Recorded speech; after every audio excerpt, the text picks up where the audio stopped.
ഇനി വൈദ്യുതി മുടങ്ങുന്നതിൽ പ്രതിഷേധിച്ച് അർദ്ധരാത്രിയിൽ KSEB ഓഫീസിന് മുന്നിൽ ചൂട്ട് കത്തിച്ച നാട്ടുകാരുടെ സമരം. മലപ്പുറം തിരൂരങ്ങാടി AR നഗർ VK പടി നിവാസികളാണ് തലപ്പാറ KSEB ഓഫീസിന് മുന്നിൽ പ്രതിഷേധവുമായി എത്തിച്ചത്. നല്ല ചൂടാണ്. അപ്പോൾ കറണ്ട് പോയി കഴിഞ്ഞപ്പോൾ പ്രതിഷേധിക്കാൻ ചൂട്ട് കത്തിച്ചെത്തി. മലപ്പുറത്ത് നാഷ്കർ അലി ചേരുന്നു. നമുക്ക് ആ ദൃശ്യങ്ങളൊന്ന് കാണാം. ഇന്നലെ രാത്രിയാണ് ഈ പ്രതിഷേധം നടന്നത്.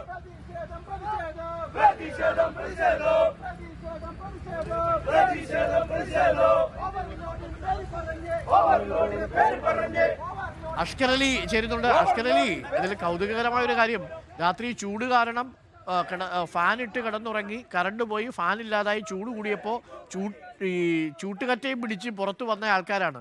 അപ്പോഴത്തെ ചൂട് എന്തായിരിക്കും എന്നുള്ള കാര്യമാണ് നമ്മൾ ആലോചിക്കുന്നത്. എങ്കിലും സ്ഥിരമായിട്ട് ഇങ്ങനെ കറണ്ട് കട്ടുള്ള സ്ഥലമാണോ ഈ സ്ഥലം?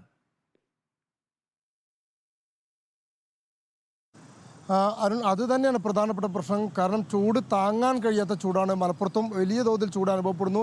രാത്രികാലങ്ങളിലാണെങ്കിൽ പോലും നമുക്ക് ഫാൻ ഇട്ടാൽ പോലും ചൂട് കാറ്റ് കാരണം നമുക്ക് കിടന്നുറങ്ങുന്നതിനൊക്കെ വലിയ പ്രയാസം അനുഭവിക്കുന്ന ഒരു സാഹചര്യമാണ്. പക്ഷേ ഈ തിരൂരങ്ങാടി മേഖലയിലെ വിവിധയിടങ്ങളിൽ കഴിഞ്ഞ ഏതാനും ദിവസങ്ങളായി 2-3 മണിക്കൂർ തുടർച്ചയായി കറണ്ട് പോകുന്ന സാഹചര്യമുണ്ട്. ഇനി കറണ്ട് വന്നാൽ പോലും വീണ്ടും പോകുന്ന ഒരു അവസ്ഥ. ഇത്തരത്തിൽ തുടർച്ചയായി വൈദ്യുതി മുടക്കമുണ്ടായപ്പോഴാണ് പ്രതിഷേധമായി നാട്ടുകാർ രംഗത്തെത്തി. കഴിഞ്ഞ ദിവസം തിരൂരങ്ങാടിയിലെ ഒരു KSEB ഓഫീസിൽ രാത്രി പോയി യുവാക്കൾ കിടന്നുറങ്ങിയതൊക്കെ വലിയ തോതിൽ സമൂഹ മാധ്യമങ്ങൾ ചർച്ചയാവുകയും വാർത്തയാവുകയും ചെയ്തിരുന്നു. ഇതിന് തൊട്ട് പിന്നാലെ ഇപ്പോൾ ഇന്നലെ ഈ തിരൂരങ്ങാടി മേഖലയിൽ തന്നെ തലപ്പാറ KSEB ഓഫീസിന് മുമ്പിലും ഇതുപോലെ പ്രതിഷേധവുമായി നാട്ടുകാരെത്തിയത്. അവിടുത്തെ AR നഗർ നിവാസികളും അതുപോലെ തന്നെ VK പടി നിവാസികളും ഒക്കെയാണ് ഇത്തരത്തിൽ രാത്രി KSEB ഓഫീസിന് മുമ്പിൽ അർദ്ധരാത്രിയോടെ പ്രതിഷേധമായി എത്തി. പിന്നീട് അവർ ചൂട്ട് കത്തിച്ച് പ്രതിഷേധം സംഘടിപ്പിക്കുകയായിരുന്നു. രാത്രി ആയതോടെ ഇത്തരത്തിലുള്ളൊരു സമരമാർഗം അവർ അവലംബിച്ചിരുന്നത്. നാട്ടുകാർ പറയുന്നത് പലതവണ KSEB ഓഫീസിൽ പരാതി അറിയിച്ചിട്ടും തുടർച്ചയായി ഇത്തരത്തിൽ വൈദ്യുതി മുടക്കം ഉണ്ടാകുന്നു എന്നുള്ളതാണ്. എന്നാൽ KSEB നൽകുന്ന വിശദീകരണം എന്ന് പറയുന്നത് വൈദ്യുതി അമിതമായ ഉപയോഗം വരുന്ന സാഹചര്യത്തിൽ ചിലപ്പോൾ അത്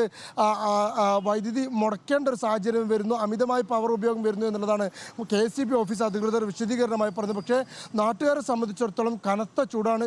ഒരു നിമിഷം പോലും കിടന്നുറങ്ങാൻ പോലും കഴിയാത്ത സാഹചര്യമാണ്. പ്രത്യേകിച്ച് ചെറിയ കുട്ടികളൊക്കെ ഉള്ളവർ വലിയ തോതിൽ ബുദ്ധിമുട്ട് അനുഭവിക്കുന്നു എന്നുള്ളതാണ് പ്രധാന പ്രശ്നം. അരുൺ, ഓക്കെ, അഷ്കർ അലിയാണ് വിവരങ്ങൾ നൽകിയത്.